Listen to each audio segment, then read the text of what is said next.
నమస్తే. కాంగ్రెస్ ప్రభుత్వం మూసీ సుందరీకరణలో భాగంగా గాంధీ సరోవర్ అనే విగ్రహం అయితే కడతా ఉంది. సో దాదాపుగా 5,000 కోట్లు ఇన్వెస్ట్మెంట్ చేస్తూ ఉన్నారు దీనికి సంబంధించి.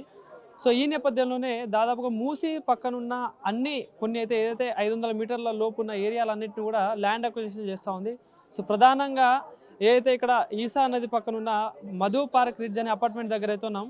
సో ఇక్కడ దాదాపుగా 400 పైన ఇళ్ళనైతే ఆ ల్యాండ్ అక్విజిషన్లో భాగంగా వీళ్ళకు నోటీసులు అయితే ఇవ్వడం జరిగింది. సో మరి ఇక్కడ వీళ్ళైతే చాలా పెద్ద ఎత్తున ఆందోళన అయితే చేస్తూ ఉన్నారు. సో మరి దీనికి సంబంధించి మనతో పాటు మాట్లాడడానికి మంచి రచయిత కావచ్చు, గాయకుడు సూర్య అయితే మనతో పాటు ఉన్నాడు. అన్న నమస్తేనే. సో ఇట్లా చూడొచ్చు, అంటే కాంగ్రెస్ ప్రభుత్వం వరుసగా పేదల ఇళ్ళ మీద పడతా ఉంది. ఇప్పుడు మొన్న గతంలో చూసుకుంటే మూసీ కావచ్చు, దాని తర్వాత హైడ్రా అని చెప్పేసి ఇప్పుడు మొన్న ఖమ్మంలో కూడా ఎంత పెద్ద ఎత్తున జరిగిందో మీరు చూసే ఉంటారు. సో ఏంటంటే ఎట్లా అనిపిస్తుంది అంటే ఇవన్నీ చూస్తూ ఉంటే? ఒక కవి ఏమన్నాడంటే, ప్రజల తరపున పోరాటం చేయడం అంటే ప్రభుత్వాల నుండి ప్రజల్ని రక్షించడం అని చెప్పన్నాడు. ఈరోజు కేంద్ర ప్రభుత్వం నుంచి అయినా రాష్ట్ర ప్రభుత్వం నుంచి అయినా ప్రజల్ని రక్షించేటటువంటి పోరాటాలే జరుగుతున్నాయి. ఇక్కడ అదే స్టాండ్ మీద అందరూ వెళ్ళే పరిస్థితి ఉన్నది. ప్రజలు పోరాటం చేస్తున్నారు, ప్రజల తరపున నిలబడే వాళ్ళు నిరంతరం పోరాటం చేయాల్సినటువంటి పరిస్థితులు ఏర్పడ్డాయి. కాంగ్రెస్ గవర్నమెంట్ హైడ్రా పేరు మీద మొత్తం పేదల ఇండ్ల మీద పడ్డది. ఎఫ్టీఏలు బఫర్ జోన్ అనుకుంటా మొత్తం కంప్లీట్గా పేదల ఇండ్లన్నీ కూల్చేసిండ్రు. ఎక్కడ కూడా ఒక ఏ పార్టీకి సంబంధించినటువంటి రాజకీయ నాయకుని యొక్క ఫామ్ హౌస్ కానీ లేకపోతే ఇండ్లు కానీ ఎఫ్టీఎల్ బఫర్ జోన్లో ఉన్నటివి కూల్చలేదు.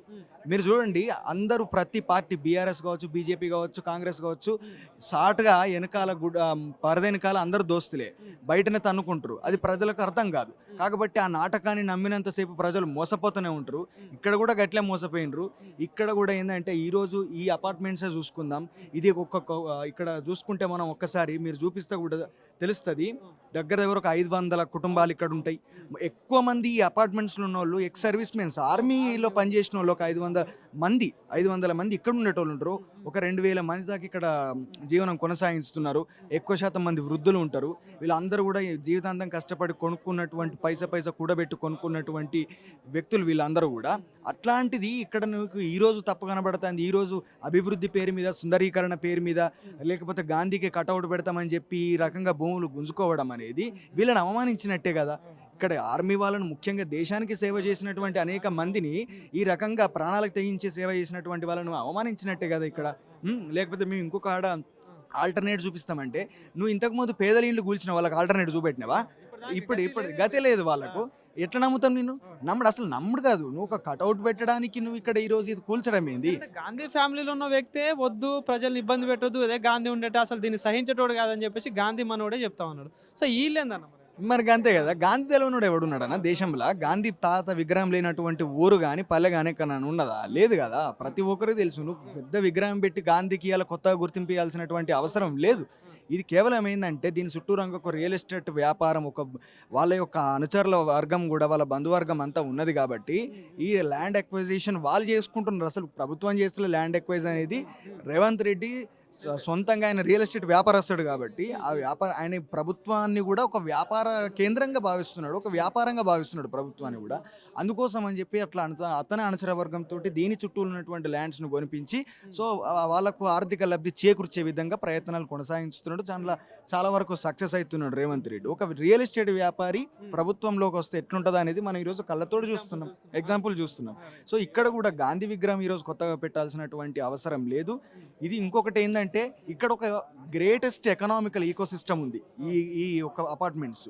కొన్ని వందల కుటుంబాలకు ఈరోజు అనేక మంది ఇక్కడ కిరాణా షాపులు పెట్టుకున్న వాళ్ళు కావచ్చు, లోపల స్టోర్స్ ఉన్నాయి, చాలా మంది పని చేసుకుంటారు.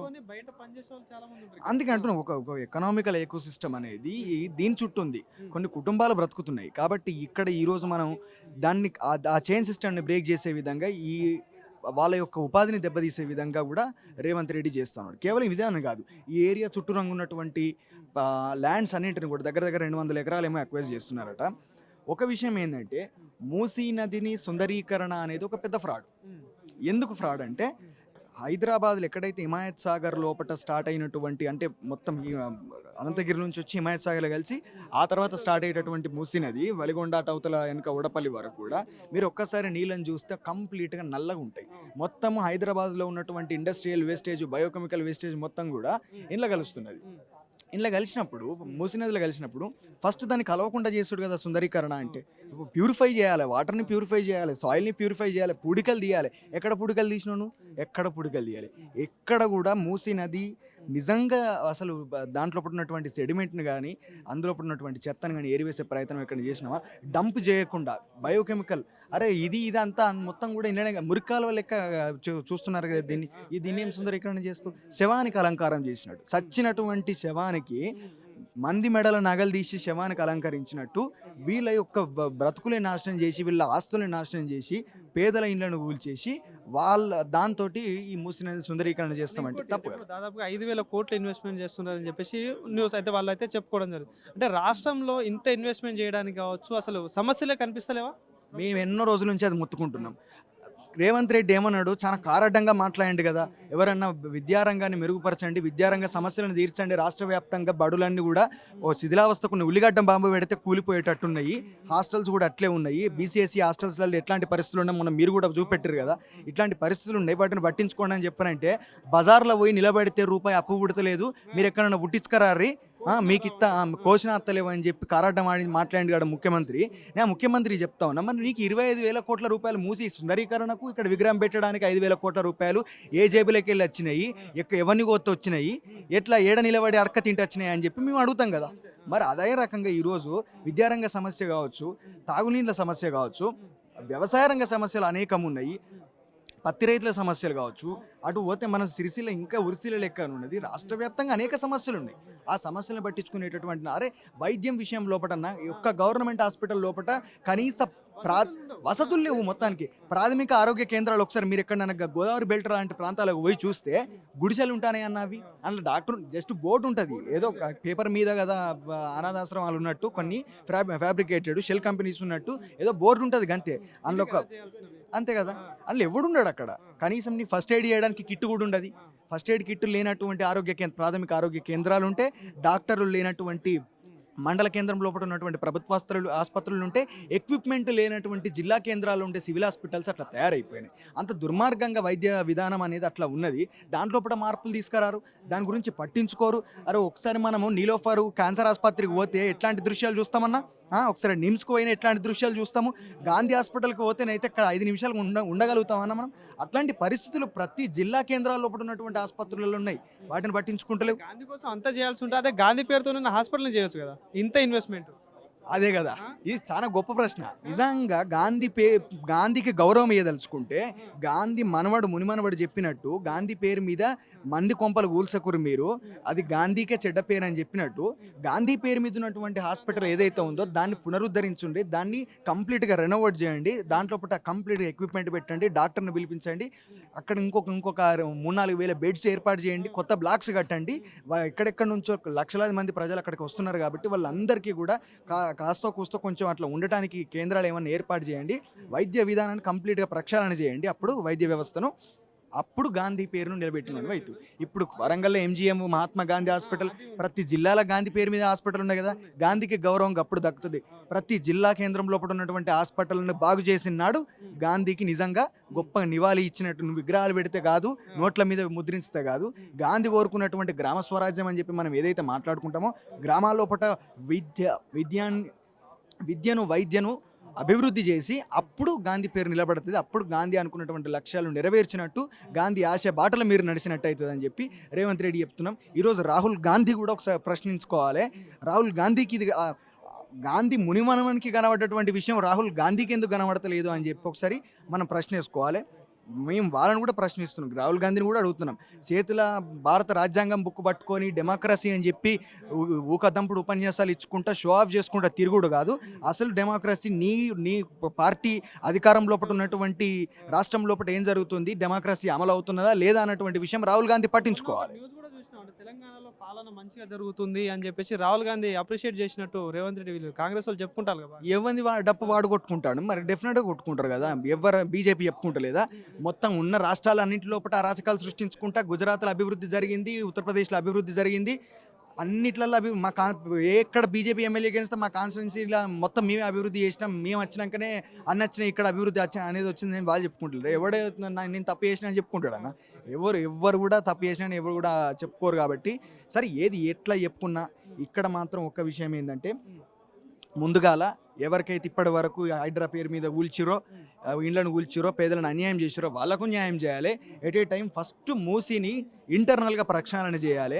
ఒక్కటి కాదు, ఎప్పుడో ఉస్మానియా మెడికల్ సైన్సెస్ వాళ్ళు దీని మీద రీసెర్చ్ చేసారు. మూసీ మీద రీసెర్చ్ చేస్తే ఒక 4 ఫీట్ల లోతు వరకు కంప్లీట్గా ఇది రేడియో యాక్టివ్ మెటీరియల్ ఉంది అనేది వాళ్ళు తేల్చి చెప్పారు అప్పుడే టెస్టులు చేసి.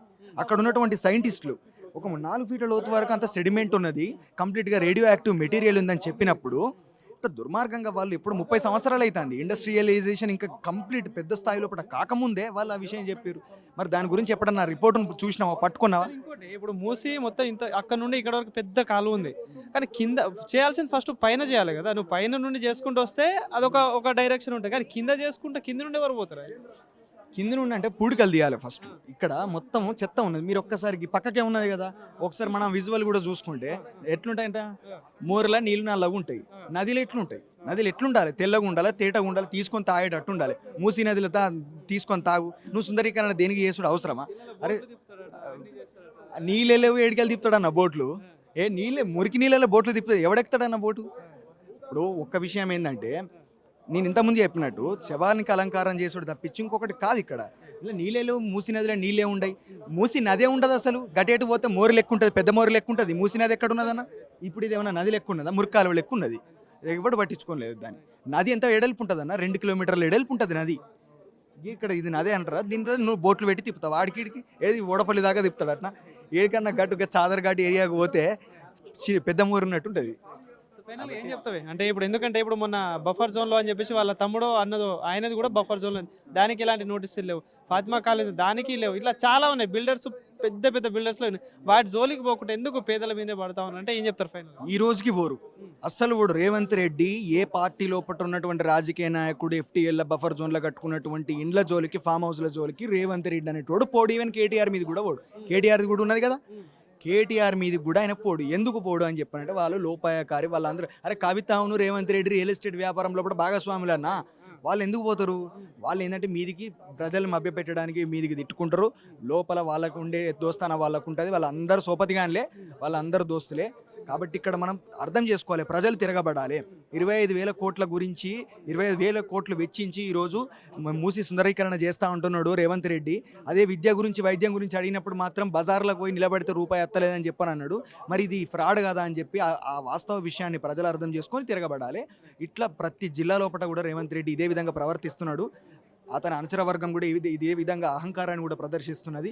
దోపిడీకి, దాడులకు అన్నిటికీ పాల్పడుతున్నారు. ఎక్కడెక్కడ ఏం జరుగుతున్నాయో మనం రోజు చూస్తున్నాం. కాబట్టి ప్రజలు దయచేసి అర్థం చేసుకొని ప్రభుత్వానికి బుద్ధి చెప్పాలని చెప్పి కోరుకుంటున్నాను.